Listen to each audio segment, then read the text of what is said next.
Guys,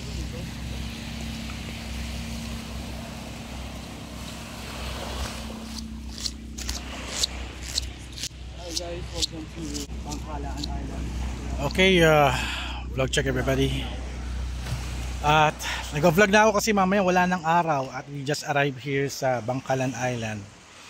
Here sa area ng Balabac Island in Palawan. Akala ko sa kabilang island pero it's a small island here in Balabac, Bangkalan, which we will be staying sa accommodation na to.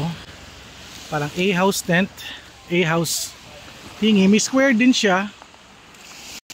This is accommodation ni Tatak Balabac. Yan. Sila yung magpo-provide ng accommodation sa amin. At tumakay kami ng speedboat.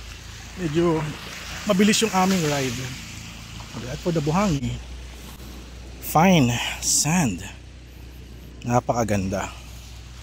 Medyo hyper lang yung biyahe namin dito. Kasi going from Batarasa to the port, super zigzag ng road. Nakakahilo. At yung speedboat ride namin, mabilis, very bumpy, nakakahilo, nakakaantok din. So bukas, shoot tayo. Inabutan na kami ng dilim dito. Importante, nakapag-shoot tayo ng vlog one shot. After doing some kind of orientation doon, check natin. Enjoy natin yung beauty dito.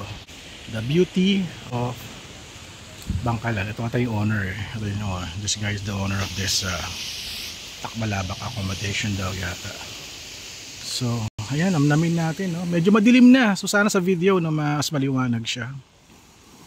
Ayan. So, bukas magpapalipad tayo ng drone. Ikutin natin ito. So, lapit tayo. Saan yung gamit ko? Napagulo mo na yung mga gamit. Ayan. Nasaan na yung aking dry bag? Okay, baka doon nilagay yung dry bag. Ito. Also, I'm promoting our origin people in Balabac. It is the tribe, Molbog tribe. Nakita ko na yung aking dry bag. Alright. Instrumental. So, kita-kits sa day 10 bukas.